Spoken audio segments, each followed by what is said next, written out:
Hi, Mystery Recapped here. Today, I am going to explain a French comedy film called Serial Teachers. Spoilers ahead, watch out, and take care. In a school in France, 86% of students have successfully graduated this year, which is the highest record of all time. They run around and dance, hopeful for a thriving college life ahead. Meanwhile, in Jules Ferry High School, the environment is the exact opposite. The news channels report it as the least ranked high school of the year, with only a 12% pass rate. The academy inspector, deputy inspector, and the principal are in a meeting, discussing the students' poor performance. They have employed the best teachers in the city, and the students aren't dumbasses either, which makes it difficult for them to understand the cause of failure. If the pass rate doesn't rise up to at least 50% this year, the sponsors will stop funding the school and it will have to be closed. To avoid this, they come up with a new strategy that no one has ever tried before. They want to appoint the worst teachers in the country. Since the best ones didn't give them the results they wanted, they are hopeful the worst ones will make a difference. That logic checks out. Then, we are introduced to the said worst teachers. First is the aggressive English teacher, Miss Gladys. She is great at what she does, only a little too violent towards the dumb students. Then there is the lazy math teacher, Kutiro. He is so slow that when he goes fishing, the fishes pull him into the water. The sports teacher, Eric, uses anything heavy to lift and anything flat as a frisbee. Fourth is the chemistry teacher, Albert. His experiments are life-threatening, and so are his classes. Maurice is the teacher of philosophy who says things in riddles and makes them more complicated than they really are. Amina is the French teacher, the hottest one in the lot. Students love her class because of her excellent teaching methods, but mostly because of the revealing clothes. Then there is Polachan, the history teacher. He is shy and chaotic, definitely the one who used to be bullied in high school. The team of losers enters the school together, catching everyone's attention. Gladys takes the first class and starts hitting the kids with pieces of chalk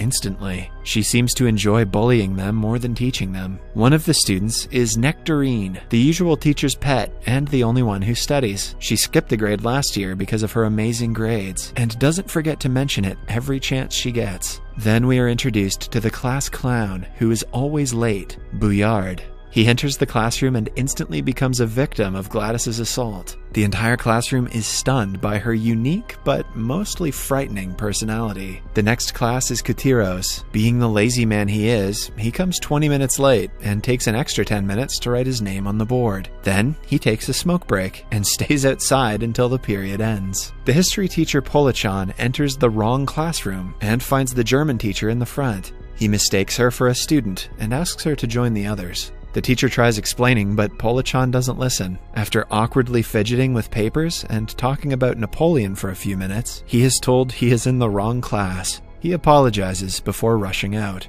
At lunch break, Polachan and the German teacher share glances, indicating the start of a romantic relationship. During gym class, the sports teacher makes the students climb trees without any safety measures. When they hurt themselves, he dismisses it as one of many problems they will face in life. Then, it's time for the students' favorite, Miss Amina's class. The guys look at her for the first time and forget to blink. When she brings them out of their heads, all of them fall down without missing a beat. Bouillard arrives a bit late, but has the same reaction. In the philosophy period, the teacher puts his coat over a guy's head and calls him a talking coat hanger. He explains how a hanger cannot talk for the entire period. Lastly, in chemistry class, Albert mixes some chemicals, but because of a slight mistake in measurement, the entire class is covered in fizz.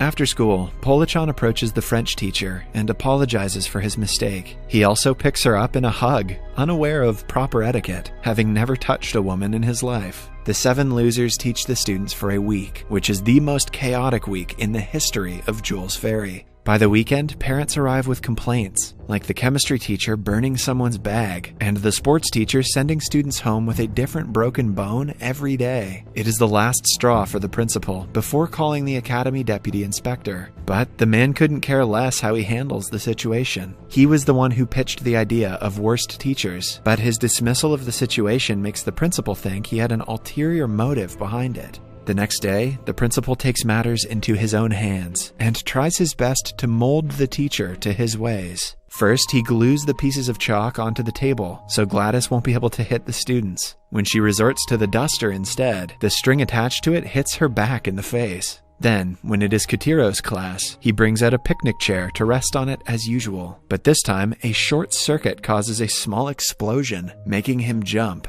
When he decides to end the class early, the principal pretends to be the clock on the wall and reminds him of the time. Polachan's problem is that he cannot stop talking about Napoleon, so the principal interrupts the class with a PowerPoint presentation on the topic he is supposed to teach. For the chemistry period, he locks all the chemicals except for water so that no more explosions take place, also presumably so that the students learn nothing. To get rid of Amina's revealing clothes, the radiator is broken, and everyone has to wear layers of clothing. In the meantime, Polachan is still attempting to impress the German teacher. He asks his colleagues for help, who suggest he act tough whenever she is near. Polachan takes the suggestion seriously and pretends to be a typical bad boy after school. He shows off his non-existent muscles and asks her out on a date. However, he realizes he is doing something wrong when she refuses. It is finally the end of the term. The teachers have been depressed lately because of all the restrictions they have been put through. So, when the deputy inspector comes for an inspection, they complain about all their problems. He sees a pattern that the principal is too invested in the teacher's way of working. Hence, he gives them the absolute right to their classes. Now that the group can do whatever they want, they do not hold back. Polachan teaches about Napoleon while cosplaying as him, while a lazy Katiro rests on a hammock for the entire class. In one of Gladys's classes, Bouillard pulls on Nectarine's hair, making her whine.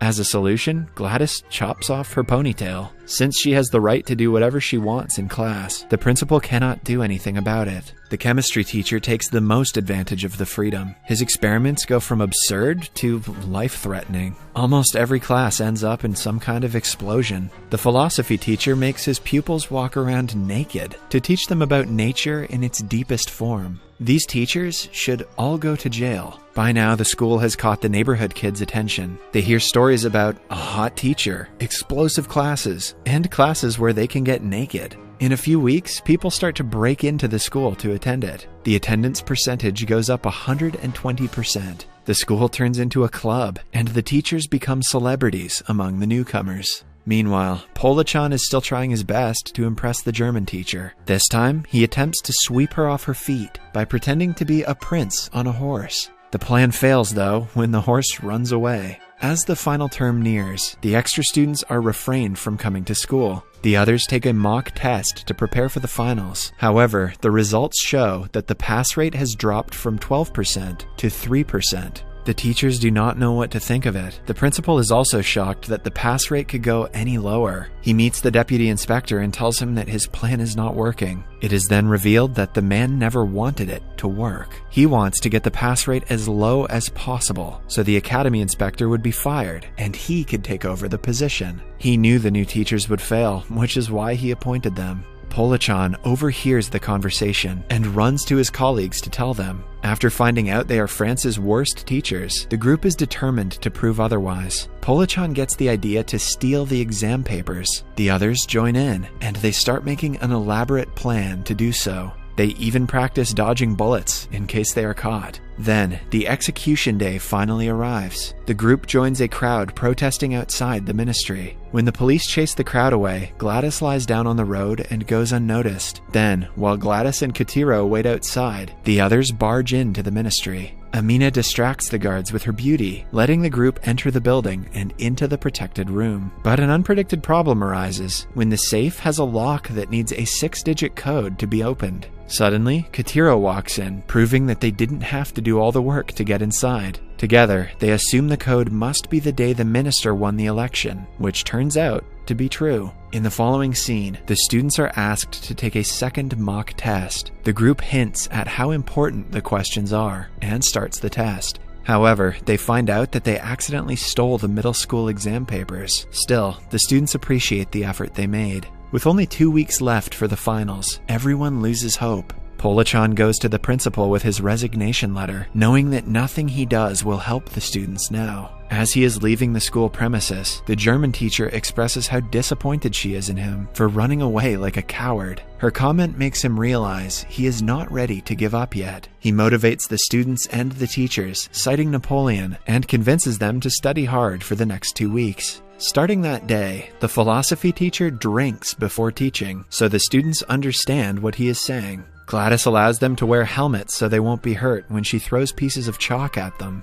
and the sports teacher trains them harder than ever. 3 weeks later, the results are published. To everyone's surprise, the students show the biggest rise in pass rate, but it only reaches 49%. This means the teachers are unsuccessful, and the school won't be in operation anymore. The deputy inspector celebrates his win by drinking in front of his boss and revealing it was his plan all along. What an idiot. Just as everything is going downhill, the principal receives a letter that changes everything. Because of Bouillard's repeated bad performance in school, he is expelled. One less failure means that the pass rate rises to 50%, all thanks to Bouillard's stupidity. Everyone celebrates the win and treats him like a prince. After that, as per the agreement, the teachers are allowed to transfer to any school they want. But they all decide to remain in Jules Ferris for the half of the students who didn't pass. Somewhere else, the deputy inspector is riding a boat on a river filled with crocodiles. It turns out he was transferred to a rural village by his boss.